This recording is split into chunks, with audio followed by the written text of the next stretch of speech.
One of the practices that we are always challenged to incorporate in our lives is prayer. You know, we're invited to pray, to be able to listen to the Lord, to bring to the Lord our concerns. What time of the day would it be a good time to pray? What are some of the times that you would pray? At the end of the day. You know, you look back, what happened today, and maybe that's an occasion to bring things to the Lord. Before you go to bed, right? In the morning, start that day off on the right foot with offering a prayer to the Lord. Before meals, thanking the Lord for the food we are about to eat and the time that we'll be together as a family. So prayer is very important, and sometimes we forget. You know, we get so busy, and before we know it, we think, oh gosh, yesterday I never took a few minutes to thank the Lord for his blessings. Well, one of the ones who taught us the most about prayer was Jesus himself, you know, and so often when big things were happening, it always starts out, Jesus went away to pray. And today, the gospel begins with Jesus took some time to pray because he had to make a very big decision. And he wanted to make sure that God, his Father, would help him. And he was picking out 12 people. Now, does anybody know what we call these 12 people that he picked? Yes. Okay, so they were all disciples, but they're a special kind of disciple. Apostles, right, the 12 apostles. And this was a big decision because these would be his most trusted advisors. These were the ones who would learn the most because they were going to be around him all the time. And so he wanted to make sure he picked the right 12.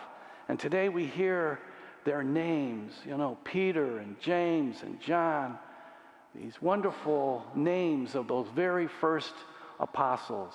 But Jesus didn't just, you know, say, you. He prayed because he wanted to make sure that the Lord would help him decide to make the right decision. And we know, of course, that he did. And those first disciples that became apostles after Jesus had risen from the dead were so important in the spreading of the good news. The Lord had picked these wonderful people. And today we remember the need for prayer in our own lives, okay? Maybe today all of us could offer a prayer for someone who we know is having a hard time. Maybe you have a relative that isn't feeling well, and anybody that's been sick will tell you, I can't tell you what difference it made when I knew that people were praying for me. Every Mass we pray for the sick, and we pray for families that are having a hard time, because prayer gives strength to people in need. Sometimes you have stuff going on in your own life, you know?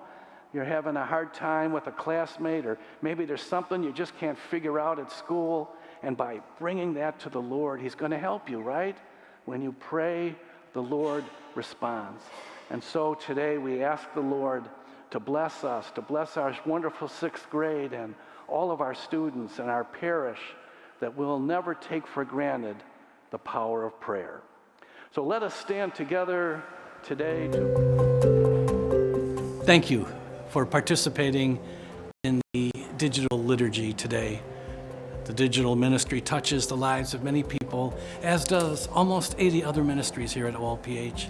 Grateful for the community that connects to OLPH through this digital forum.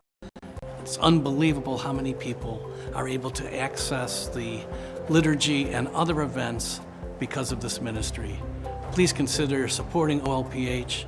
All of your sacrifices help to sustain this parish and moving us into the future. Thank you very much, and keep watching.